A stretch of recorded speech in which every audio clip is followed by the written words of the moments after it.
Main character energy, a renaissance, a new future. That was Mayor Keith Wilson just a few days ago standing on a podium at Portland State telling you that the suffering was over, that the city was on a winning streak.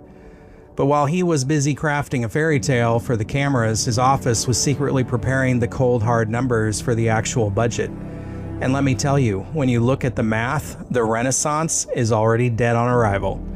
Today we're tearing down the rhetoric and looking at exactly how the city plans to balance its books and why you're the one paying the price for his failed math. From Seattle to Los Angeles, this is Left Coast News. No apologies, just the truth.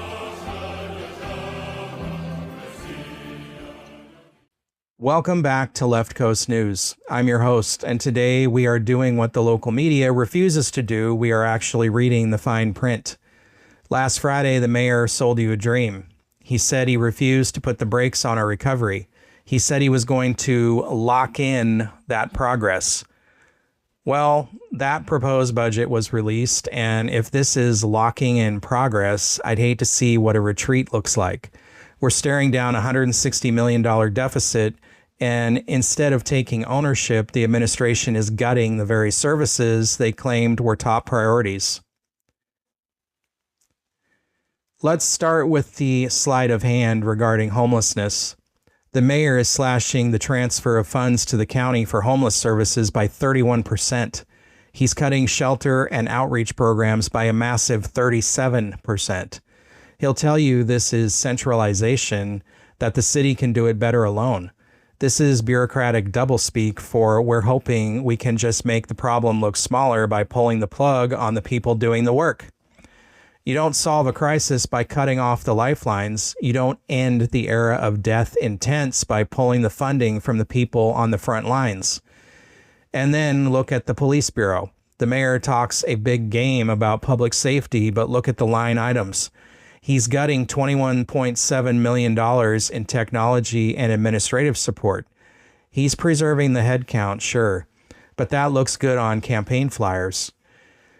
But he's starving the Bureau of the tools they need to actually function. It's performative governance, folks. It's prioritizing the optics of public safety over the actual ability to respond. And don't think for a second that your neighborhood is safe from this. You'll see it in your parks, which are facing service reductions. You'll see it in the inefficiencies they're scraping together from your quality of life programs. The mayor wants you to believe Portland is stronger than ever, but when you have a $160 million hole in your pocket and your only strategy is to cut the support systems that keep the city from sliding backward, you aren't in a renaissance, you're in a fiscal emergency. This wasn't a state of the city address, it was a distraction. And the budget is the reality check. The question is, why does the mayor get to play the hero on stage while the rest of us deal with the consequences of this austerity behind the scenes? We're going to keep tracking this. We're going to be looking at every contract, every cut, and every single cent they claim to be saving. If they want to treat your tax dollars like monopoly money, they're going to have to answer to all of us.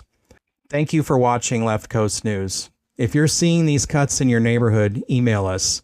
We're building the real map of this renaissance, one the mayor definitely doesn't want you to see. Stick around. Please drop a comment in this video about what you think about what the mayor said about the Portland budget and where we're going from here.